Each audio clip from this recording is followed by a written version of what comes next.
तो दोस्तों अभी अमेजन में क्या हो रहा है कि जब अमेजन से कोई भी ऑर्डर कर रहे हैं और उस ऑर्डर करने के दौरान आप उस ऑर्डर को जब वहां पे कैंसिल कर देते हैं, मतलब वो ऑर्डर जब डिस्पैच हो जाता है और या आपके पास रिसीव होता है, उस ऑर्डर को कैंसिल कर रहे हैं, तो जो एक्चुअली में अमाउंट आपने वहां पे पेमेंट किया था वो पेमेंट दोस्तों आपको रिसीव नहीं हो रहा है। और बहुत भाई लोग का यहाँ पे कमेंट आया है, तो जिसमें देख सकते हैं पहला कमेंट बताया जा रहा है कि भाई रिफंड मनी कम हो गया है, क्या करूं। दूसरा कमेंट यहाँ पे देख सकते हैं रिफंड कम कर दिया गया है, अमेजन फ्रॉड कर रहा है। इसी प्रकार से काफी सारे यहाँ पे कमेंट आ रहे हैं। उन लोगों ने बताया है कि जो ऑर्डर उसने किया था, जो पेमेंट वहां पे किया था, वो पेमेंट वहां पे रिसीव नहीं हो रहा है। तो अगर आपको यहाँ पे एक्चुअली जो आपको अमाउंट आपने पेड किया था और उस एक्चुअली अमाउंट को अगर आप रिसीव करना चाहते हैं तो क्या प्रोसेस कंप्लीट कीजिएगा और क्या नया अपडेट आया है, ये टोटल चीज मैं आपको इस वीडियो में क्लियर करने वाला हूं।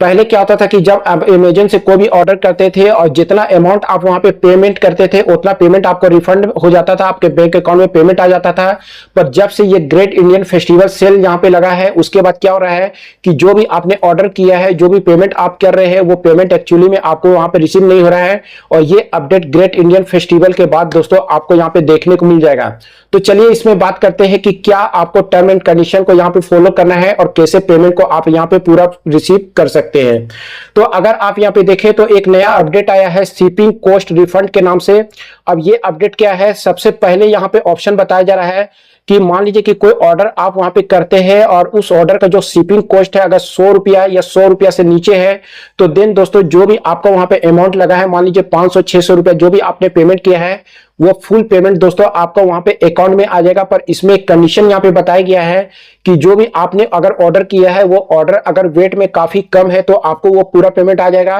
पर अगर उसका वेट काफी ज्यादा है, मान लीजिए कोई हेवी आइटम अगर आप वहां पे मंगाते हैं, तो जो शिपिंग कॉस्ट है वो दोस्तों आपको काट के वहां पे पेमेंट किया जाएगा।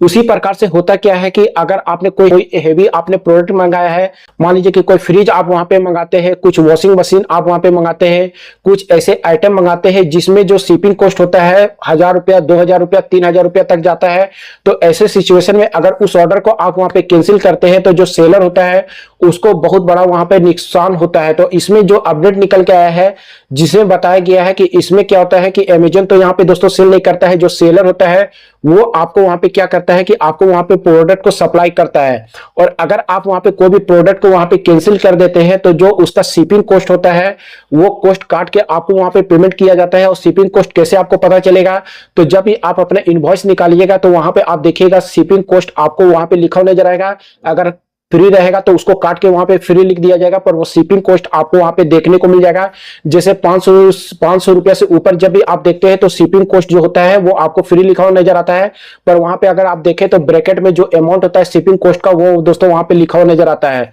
तो इस कंडीशन में यहाँ पे बताया गया कि अगर आपका शिपिंग कॉस्ट वहां पे काट लिया जाता है तो जो आपको इनवॉइस मिलता है, उस इनवॉइस में आप देखिएगा कि जो भी सेलर होता है उसका ईमेल आईडी वहां पे दिया हुआ रहता है। तो जिसमें यहाँ पे लिखा हुआ है कि अगर आप मान लीजिए कि जो भी शिपिंग कॉस्ट है उसको रिम्बर्स करवाना चाहते हैं, तो जो इनवॉइस आपको वहां पे मिला है और जो कोरियर वहां पे मिला है, जो कोरियर आपका जो डिब्बा में कोरियर चिपकाया हुआ रहता है, वो कोरियर का आपको क्या करना है, फोटो खींचना है। और फोटो खींचने के बाद सेलर का ईमेल आईडी में आपको वहां पे मेल करना है, रिम्बर्स के लिए मेल करना है। और आपको वहां पे नोट लिखना है कि आपने जो ऑर्डर कैंसिल किया था आखिर क्या कारण था, वो आपका अगर डैमेज था, कोई आपका वहां पे कुछ ऐसा इश्यू नजर आया था, तो वो कंडीशन आप जब वहां पे लिखिएगा तो सेलर के द्वारा दोस्तों यहाँ पे जो आपका जो कॉस्ट काटा गया है, जो शिपिंग कॉस्ट काटा गया है, वो दोस्तों वहां पे रिफंड हो जाएगा। होता क्या है कि बहुत सारे ऐसे होते हैं कि प्रोडक्ट काफी अच्छा होता है, प्रोडक्ट में कोई इश्यू नहीं होता है, फिर भी दोबारा वहां पे क्या करते हैं, उस प्रोडक्ट को कैंसिल कर देते हैं, कभी कभी वो यूज करके उसको कैंसिल कर देते हैं।